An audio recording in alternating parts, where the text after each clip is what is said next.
这个8岁的小男孩被父亲以5块钱的价格卖给了一个会算命的瞎子，对方名叫老吴。他伸手摸了摸小男孩的面相，随口便说了一句：“这孩子没福气，招风耳高颧骨，你妈是你放死的吧？”我妈不是我放死的。小男孩名叫小小，母亲在生他的时候因为难产去世，父亲就认为他是一个倒霉蛋。不久后，父亲便再婚了，还生下了弟弟妹妹。虽然小小每天都要不停地干活，但后妈却没有给他好脸色，稍有不顺就会遭到责骂，而旁边的父亲也无动于衷。小小受尽了委屈，背起书包就准备去上学，却被父亲拦了下来，还说从今以后就不用去学校了。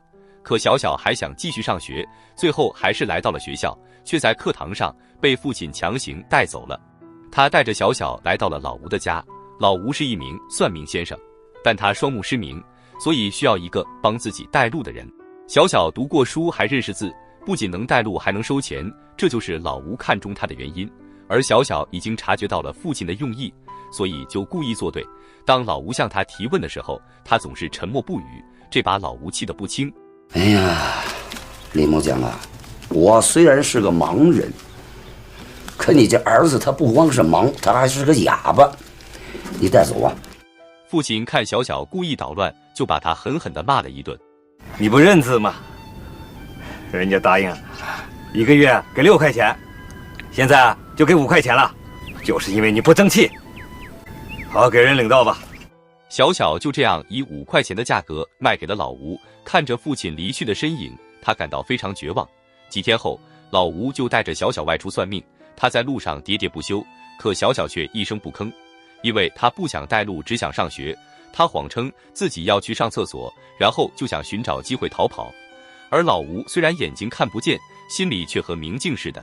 他警告小小，他的父亲收了自己的钱，如果他敢跑回去，肯定会打断他的腿。无奈之下，小小只能暂时放弃了逃跑的念头。他跟着老吴来到一个小村庄，这里的人对老吴十分尊敬，但几个孩子看到小小时却不太友好，还合伙戏弄他。小小十分生气，捡起路边的石头就要反击，却被老吴拦了下来。把石头放下，人就是挨着骂长大的，你天生就是个挨骂的命。小小虽然很不服气，但在老吴的催促下，还是不情愿地牵着他离开了。两人来到了一个老太太的家里，对方想让老吴帮忙算一算儿子的官运。老吴让他们说出生辰八字，随后便掐指一算，算出老太太的儿子是当兵的。众人感到惊诧不已，还夸老吴是个活神仙。老吴又说老太太的儿媳是一个贵人，因为她的胸口有一颗红痣，是旺夫的命相。老太太立马向儿媳求证，没想到果真如此。他对老吴所说的一切深信不疑，作为报酬，他还多给了老吴1块钱。小小看到这一幕，也觉得老吴很厉害，就和老吴提出了一个请求：先生，你能让我看见我妈吗？你妈早死了，变成鬼了，哪儿去见？我妈不是鬼。老吴的膝下无儿无女，他渴望亲情的陪伴，所以就告诉小小，他的父亲已经不要他了，不如把自己当爷爷，以后两人也能做个伴。小小不想搭理他，走到半路时，他又说自己想上厕所，然后就瞄准时机逃跑了，把老吴一个人留在了荒郊野外。他随后就来到了学校，还和同学们玩得不亦乐乎。结果最后还是被父亲给发现了。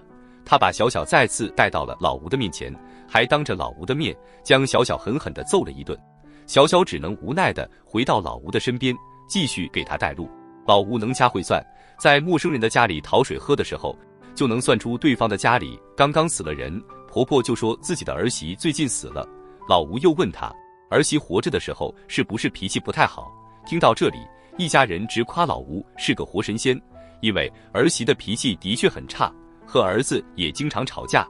不久前，婆婆煮了几个鸡蛋，儿媳没有吃到，就开始破口大骂。儿子一气之下就动了手，结果儿媳受不了委屈，就上吊自杀了。为了这件事情，婆婆也生了一场大病。老吴就告诉她，之所以会生病，是因为儿媳的怨气太重。随后还拿出来一张辟邪的灵符，让他们埋在院子里。短短的一番操作，他就挣了10块钱。这家人还对他感恩戴德，甚至还磕头道谢。这把小小看得目瞪口呆，但他的心里还是想回家。老吴就向他承诺，只要认自己当爷爷，就把所有的本事传授给他，保证他一辈子不愁吃穿。可小小不想学算命，他只想回学校上课。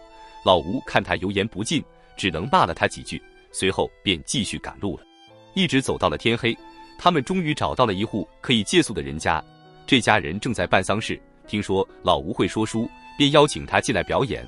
老吴说得绘声绘色，没想到有人突然喊诈尸，所有人都乱作一团，小小也跑了出去。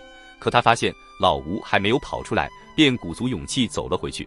没想到老吴也是一副惊魂未定的样子，还问小小鬼在哪里，结果根本没有什么诈尸，是棺材底下的砖头掉了下来。听到这里，老吴才松了一口气，还说自己根本不害怕，可尿湿的裤子却将他出卖了。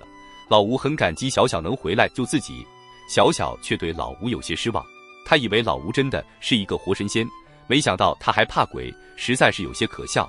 为了捉弄他，小小带路的时候故意让他踩到牛粪上，结果老吴只是骂了他几句，并没有和他计较，因为他早已经把小小当成了亲孙子。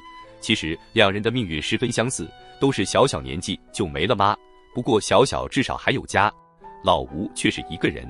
他受够了孤独，所以才想让小小当自己的孙子。就在这时，小小被河里的石头划破了脚，老吴十分心疼，马上撕破自己的衣服，帮他包扎伤口。为了让伤口不被感染，老吴又背着小小，艰难地越过了河水。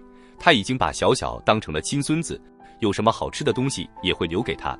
两人路过一个村庄的时候，一群孩子又开始嘲笑小小帮瞎子带路。这一次，老吴并没有坐视不管，而是用木棍赶走了那群孩子。没想到孩子的家长听说后，就围住老吴和小小，把他们痛打了一顿。老吴被打得鼻青脸肿，但他更心疼小小，于是就带着小小坐到了施暴者的门口，想要讨回公道。可施暴者并没有打算道歉，还用一把铁锹威胁老吴。我最后再问你一句，滚不滚？我他妈的救命啊！你放下！幸好村长闻讯赶来，他将施暴者痛骂了一顿，还让他赶紧赔钱。对方不情愿地递过来5块钱。平时爱财如命的老吴却把钱扔在了地上。村长见状，又让施暴者赔礼道歉，老吴这才善罢甘休。从这以后，小小对老吴也改变了态度，但他十分好奇，老吴到底会不会算命，又是怎么知道那家儿媳的身上有红痣的。老吴就说自己并不知情，但是儿媳为了提升地位，就算没有红痣，也会说自己有的。这样一来，婆婆以为她是贵人，自然会对她更加疼爱。有时候骗人也是为了别人好。小小有些似懂非懂，老吴又让她跟自己学算命和说书，这样以后肯定饿不着。这一次，小小也答应了，她开始和老吴认真地学习乐器，两人的关系也越来越亲密了。这天，他们路过一个山坡时，小小却突然跑了出去，随后还在一个坟堆面前哭了起来。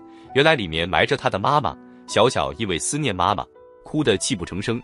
老吴听到后也十分心疼，虽然他很想让小小陪着自己，但他更希望小小有一个美好的未来。